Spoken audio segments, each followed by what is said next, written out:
What's up, y'all? Welcome back to my channel. Happy July. You already know what time it is. It's summertime, okay?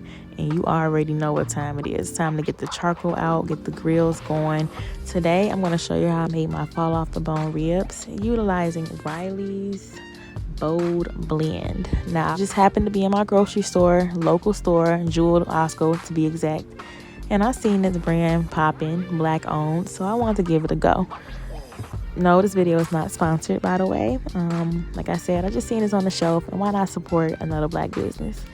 Okay, this recipe is so simple and so easy. You're gonna be done in no time, and you literally don't have to have any real cooking skills or grilling skills to make this work. It's very foolproof and easy.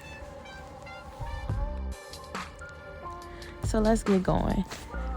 For this, you're going to need a little brush to brush some mustard on, and you're going to need a little knife. I don't have a boning knife, but that's like perfect for me. It's a tomato knife because I like tomatoes. No, but it's like the perfect knife.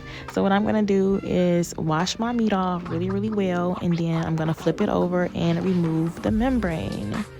The membrane is like a thick layer on the rib. It's best to take it off because really it helps get flavor inside of the bones, inside of the rib. Like, it's like a protective layer. So you want to take that off every single time you make ribs, no matter if it's in the oven, no matter if it's on the grill, it doesn't matter. So it's really easy. All you're going to do is poke your knife underneath the skin, and then like make an incision, as you can see, and then pull it, hold it and pull it off, and it's going to come off pretty easily. All right.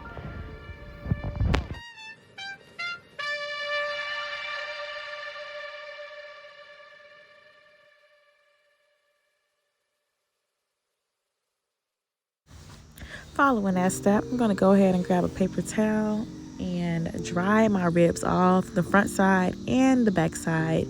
And we're going to grab our handy dandy mustard. I'm adding mustard because it really helps the seasoning stick to the ribs, and it ensures that it doesn't go anywhere and fall off throughout the cooking process. So go ahead and use that brush and brush that mustard on there. Also, a little add-on that I've added is some brown sugar, about 2 to 3 teaspoons per side. And then you can go ahead with your seasoning of choice. Like I said, I'm using Riley's, which turned out extremely well. So I do recommend this brand, but you can also find the recipe off of Google, make it yourself, or use a pre-made brand. So now that that's done, flip it over and repeat the same process. And don't forget to get the sides of the ribs too, y'all. That needs love as well.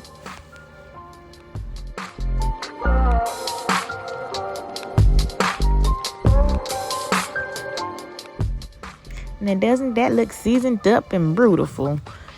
Now, as you can see, I had used a patting motion, so I was rubbing it and patting it down to pack in that flavor and that seasoning.